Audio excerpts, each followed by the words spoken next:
Et si aujourd'hui était le dernier aliment de votre maison? Et si la table était dressée, mais que vous sachiez que demain il n'y aurait plus rien à y déposer? Il y a des moments où la pénurie cesse d'être seulement un chiffre négatif sur le compte bancaire et devient un poids silencieux dans la poitrine. Les factures s'accumulent, le téléphone sonne, le réfrigérateur se vide. Et, au milieu de tout cela, surgit la question que personne n'aime admettre: Dieu m'a-t-il oublié? Lorsque l'argent manque même pour le nécessaire, la foi est éprouvée à son niveau le plus profond. Il ne s'agit pas seulement de nourriture, il s'agit de dignité, de responsabilité, de la peur de ne pas pouvoir subvenir aux besoins de ceux qui dépendent de vous. Mais il existe une vérité qui doit être établie dès maintenant. La pénurie ne signifie pas abandon.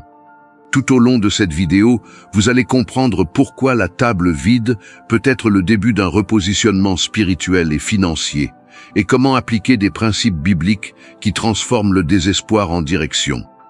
Restez jusqu'à la fin, car ce qui sera révélé peut transformer complètement la manière dont vous affrontez ce moment.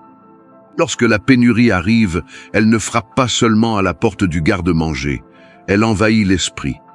Le manque constant commence à ronger quelque chose de plus profond que le solde bancaire. Il atteint l'estime de soi. Il fait que le travailleur dévoué se sente incompétent.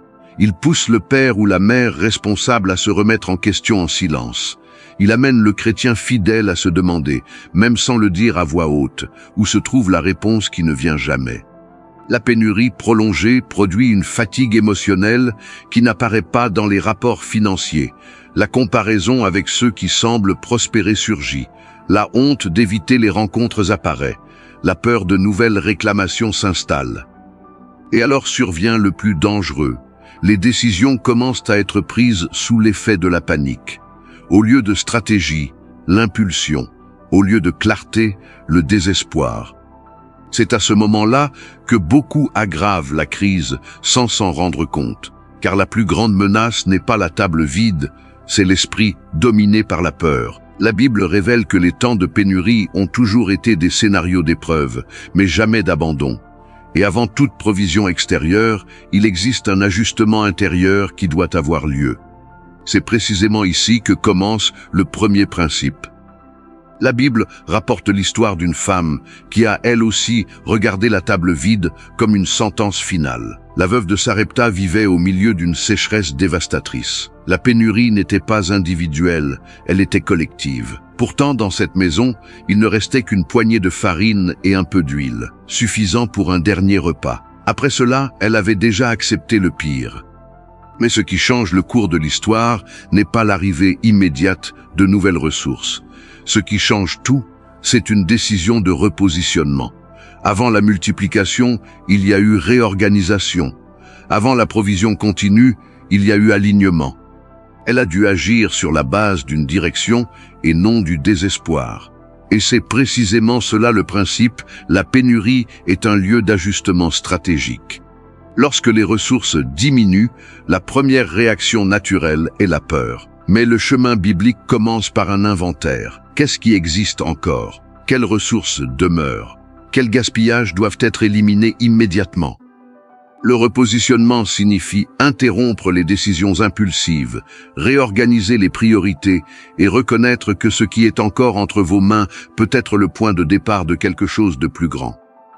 La multiplication n'a pas commencé lorsque quelque chose de nouveau est arrivé. Elle a commencé lorsqu'elle a décidé d'agir correctement avec ce qui restait.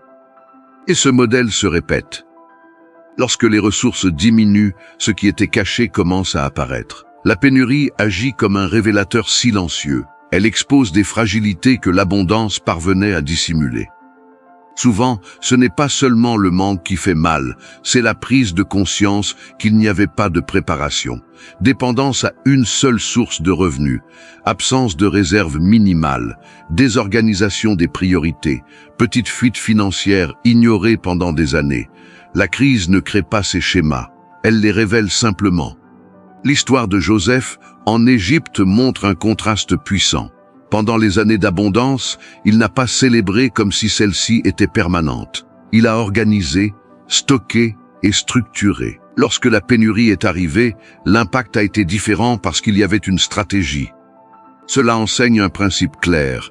Les temps difficiles révèlent où des ajustements doivent être effectués.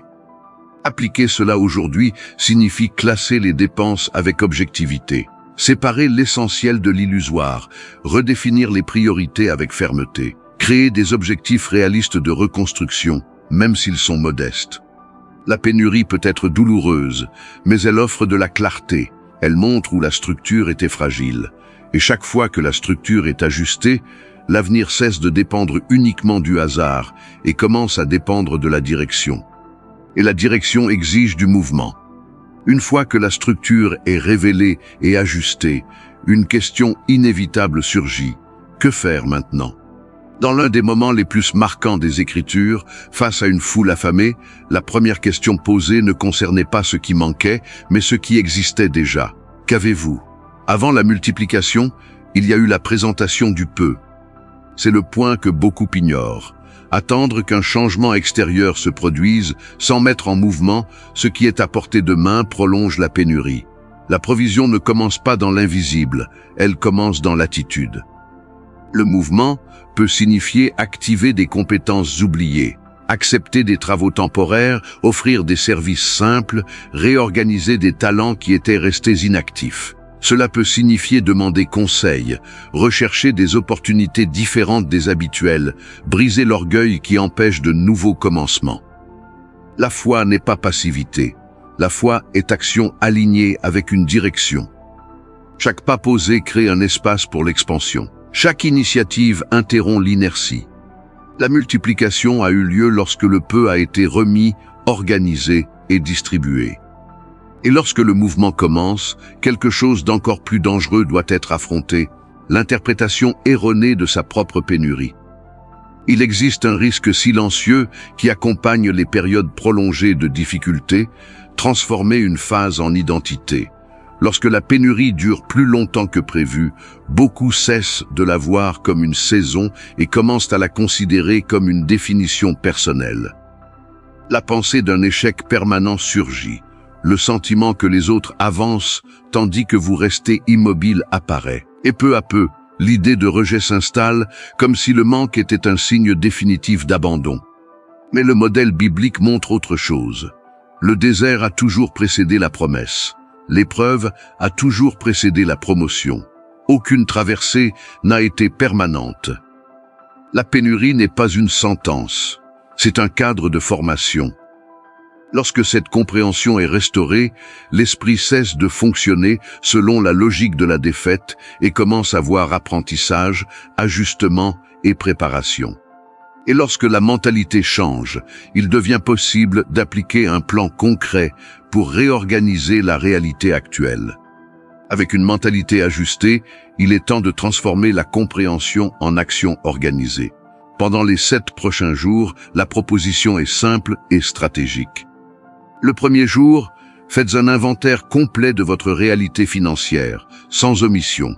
Le deuxième, éliminez immédiatement tout ce qui n'est pas essentiel à la survie et à la stabilité. Le troisième, listez les compétences, ressources et contacts qui peuvent générer un revenu, même temporaire. Le quatrième jour, commencez un mouvement concret, offrez des services, cherchez des opportunités, activez des possibilités. Le cinquième, réorganisez votre routine en établissant des horaires productifs et des objectifs clairs. Le sixième, fixez un objectif minimal de réserve, même symbolique, pour initier la reconstruction. Le septième jour, révisez tout avec objectivité et alignez vos décisions avec une direction spirituelle et une discipline pratique. La stratégie réduit l'anxiété, la clarté réduit le désespoir. Et lorsque l'organisation rencontre la persévérance, la perspective sur la table vide commence à changer. Revenez à l'image du début, la table simple, les ressources limitées, le silence lourd de l'incertitude. Maintenant, observez cette même scène sous une autre perspective. La table vide n'a pas été la fin de l'histoire de la veuve. Elle n'a pas été la fin de celle de Joseph. Elle n'a été la fin d'aucun de ceux qui ont traversé des périodes d'épreuve. Elle a été le point de formation. C'est dans la pénurie que l'on apprend la discipline, C'est dans la limitation que l'on développe une vision stratégique. C'est sous la pression que se renforce la dépendance correcte et la maturité financière. Beaucoup ne parviennent à soutenir l'abondance qu'après avoir appris à gérer le peu, car celui qui n'apprend pas les limites dans le manque maintient difficilement l'équilibre dans la prospérité. La table vide peut sembler être un signe de défaite, mais elle peut être en train de construire des fondations invisibles. Et lorsque les fondations sont renforcées, l'avenir cesse d'être une menace et devient une direction. Si aujourd'hui votre table semble vide, cela ne définit pas votre destinée. Cela définit seulement votre moment. La pénurie n'est pas abandon, c'est repositionnement, c'est ajustement, c'est formation silencieuse de discipline, de stratégie et de maturité. Celui qui apprend à organiser le peu développe une structure capable de soutenir le beaucoup. Celui qui corrige des schémas dans la difficulté construit une stabilité pour l'avenir. Cette période peut enseigner des leçons que l'abondance n'aurait jamais enseignées. Elle peut révéler des forces qui n'avaient pas encore été activées. Restez ferme, appliquez les principes, ajustez la structure, maintenez le mouvement. Car ceux qui apprennent à survivre avec sagesse dans la pénurie ne se contentent pas de surmonter la crise. Ils deviennent prêts à gouverner lorsque l'abondance arrive.